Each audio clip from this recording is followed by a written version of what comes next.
नमस्कार, आदाब। मैं नाज़िम नकवी आपके समक्ष आपके साथ। दोस्तों, कैश फॉर क्वेरी मामले में टीएमसी सांसद महुआ मोइत्रा को संसद से निष्कासित कर दिया गया है और जिस वजह से उन्हें निष्कासित किया गया है वो प्रैक्टिस कोई नई नहीं है। हमारे देश में पैसा लेकर संसद में सवाल पूछने का रिवाज कोई नया नहीं है। इसकी शुरुआत 1951 में बनी प्रोविजनल सरकार से होती है। इसमें फंसने वाले सांसद थे एच जी मुदगल, जो इत्तेफाक से कांग्रेसी थे। उन्हें संसद में सवाल पूछने के एवज में पैसा लेने की वजह से लोकसभा से हटाया गया।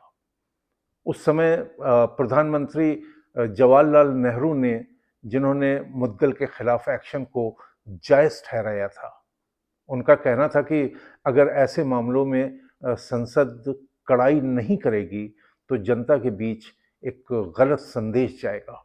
2005 में हम आज तक चैनल की टीम का हिस्सा थे, तब भी ये हंगामा पार्लियामेंट में हुआ था। इसकी न्यूज़ हम लिख रहे थे, जिसकी ओपनिंग लाइन हमने लिखी, सवाल बिकते हैं, उनके जवाब बिकते हैं। दोस्तों, ये लाइन तो हमने लिख दी, फिर हमें ऐसा लगा जैसे इसे एक दूसरी लाइन की ज़रूरत है। हम शायर जो ठहरे। कहते हैं कि आप जिस हुनर में माहिर होते हैं वो आपके काम में झलक ही जाता है। तो हमने इसकी दूसरी लाइन भी जोड़ी, सवाल बिकते हैं, उनके जवाब बिकते हैं, हमारे शहर के आली जनाब बिकते हैं। खबर थी नोट फॉर क्वेरी मामले में लोकसभा की एक स्पेशल कमेटी ने पैसे लेकर संसद में सवाल पूछने वाले 11 लोकसभा और राज्यसभा सांसदों के खिलाफ जांच की थी और फिर उन्हें लोकसभा से निकाल दिया गया था। ये सांसद कई दलों से थे। इनमें से 6 बीजेपी से, 3 बीएसपी के और एक आरजेडी और कांग्रेस का, यानी 10 सांसद लोकसभा से और 1 सांसद राज्यसभा से। ये इन्वेस्टिगेटिव ऑपरेशन कोबरा पोस्ट ने किया था। इस एक्सपल्शन पर जहां सभी पार्टियों ने आरोपी सांसदों के खिलाफ कार्रवाई की मांग की थी, वहीं बीजेपी ने यह कहते हुए वोट से वॉकआउट कर दिया था कि ये तो किसी कंगारू कोर्ट की मिसाल कायम की जा रही है।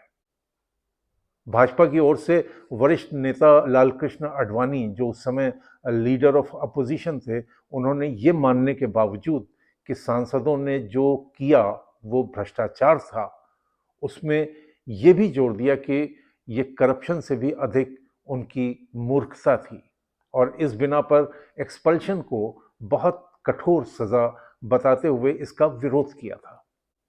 आज महुआ मोइत्रा, जो टीएमसी की इलेक्टेड पार्लियामेंटेरियन हैं, उन पर कैश फॉर क्वेरी का इल्ज़ाम लगाते हुए बीजेपी की सरकार ने उन्हें निष्कासित कर दिया।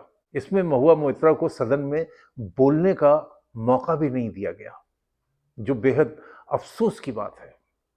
लेकिन महुआ मोइत्रा ने सदन के बाहर आते ही मीडिया के सामने वही कहा जो 2005 में बीजेपी की तरफ से कहा गया था कि ये तो कंगारू कोर्ट जैसी मिसाल है।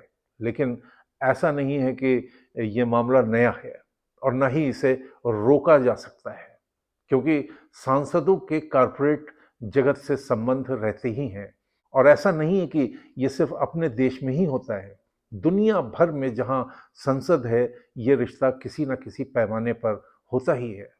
महुआ मोइत्रा को राजनीतिक कारणों से बलि का बकरा बनाया जा रहा है, क्योंकि सांसदों के लिए तो कोई कोड ऑफ कंडक्ट है ही नहीं।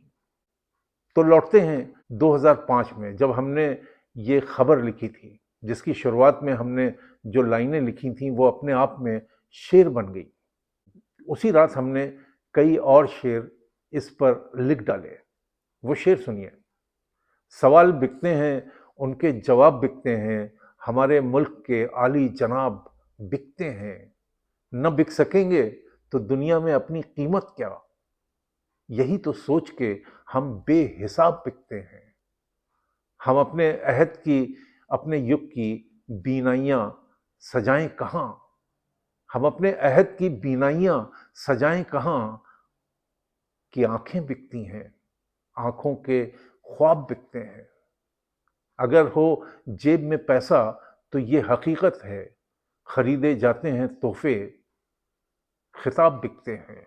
अमीर लोग भी नीलाम होते देख लिए, अमीर लोग भी नीलाम होते देख लिए। सुना तो ये था कि खाना खराब बिकते हैं, सुना तो ये था कि खाना खराब बिकते हैं, सवाल बिकते हैं, उनके जवाब बिकते हैं, हमारे शहर के आली जनाब बिकते हैं।